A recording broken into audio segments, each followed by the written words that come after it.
देखिए दोस्तों, एक और भारत हवाई शक्ति के मामले तीसरा देश बना और दूसरी ओर खेल हो गया। और वह खेल हुआ है भारत के पक्ष में, क्योंकि अब यूनाइटेड नेशन के पास दो ही ऑप्शन बचे हैं कि या तो वह भारत को यूएनएससी का परमानेंट मेंबर बनाकर जितनी जल्दी से जल्दी हो सके उतनी जल्दी वीटो पावर भारत के हाथों में थमा दे और भारत को एक नई बेसिक शक्ति के रूप में उभरता हुआ देखे, या फिर भारत जैसे देशों और भारत के समर्थक देश से यूनाइटेड नेशन रोज गालियां सुनता रहे और बिगी बिल्ली की तरह देखता रहे। जी हाँ, अब यूनाइटेड नेशन को लगातार धमकी मिलना शुरू हो चुकी है और इस बार धमकी दिया है भारत के विदेश मंत्री एस जयशंकर। दरअसल हुआ यह कि भारत पिछले साल 2024 से एशिया की थर्ड सबसे पावरफुल कंट्री बन चुका है, लेकिन हाल ही में जब 2025 की लेटेस्ट रिपोर्ट देखी गई तो पिछले दिन इस बात का खुलासा हुआ कि भारत हवाई शक्ति के मामले में चीन को पीछे छोड़कर दुनिया की तीसरी सबसे पावरफुल कंट्री बन चुका है। लेकिन एक तरफ भारत की तीसरी सबसे पावरफुल कंट्री बनने की खबर आई और दूसरी ओर यूनाइटेड नेशन में तहलका मच गया,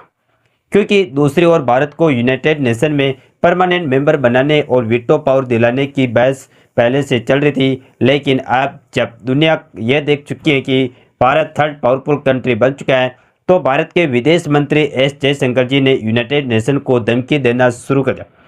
जिससे उनके पास दो ऑप्शन बचे हैं कि या तो वह तुरंत जल्द से जल्द भारत के हाथों में वीटो पावर थमा दे या फिर भारत के साथ साथ दूसरे देशों से भी गालियां सुने।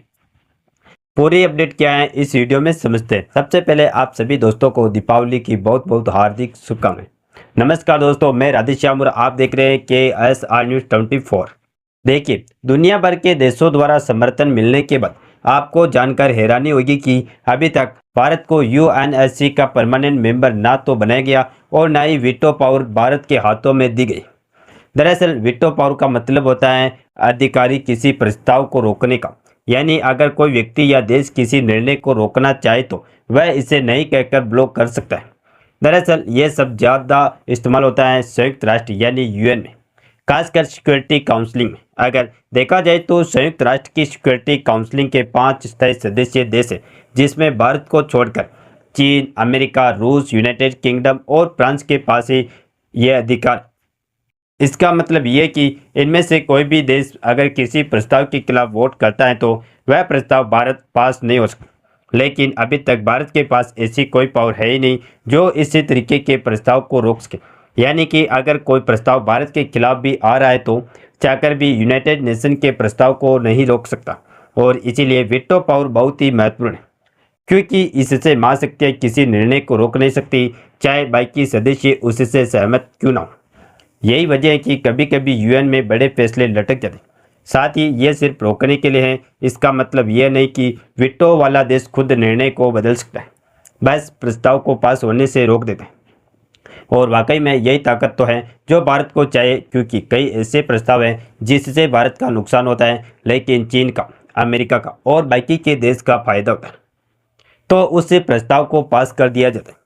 वह तो भारत को खुश नसीब है कि रूस जैसे देश पहले से ही यूनाइटेड नेशन के परमानेंट मेंबर है,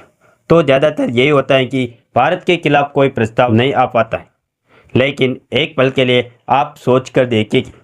जिस यूनाइटेड नेशन में भारत ने काफ़ी बड़ा योगदान दिया है, उसी यूनाइटेड नेशन का भारत को परमानेंट मेंबर बनाया ही नहीं गया, जबकि भारत दुनिया की चौथी सबसे बड़ी अर्थव्यवस्था है और भारत के पास भी ऐसी पावर होनी चाहिए। भारत भी फैसलों को रोकने की ताकत रखे, क्योंकि मान लीजिए आज रूस से दोस्ती है लेकिन भविष्य में दोस्ती रहे या ना रहे, तो भारत के खिलाफ कोई भी प्रस्ताव या नया नियम लागू कर दिया गया तो भला भारत उसे कैसे रोक पाए। फिलहाल जब पिछले दिन यह खबर आई थी कि भारत चीन को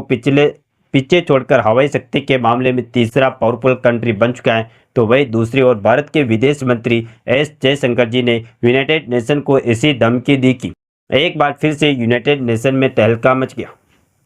और फिर से इस बात की मांग जोर पकड़ चुकी है कि यूनाइटेड नेशन में परिवर्तन किया जाए, भारत के हाथों में वीटो पावर की कमान थमाई जाए।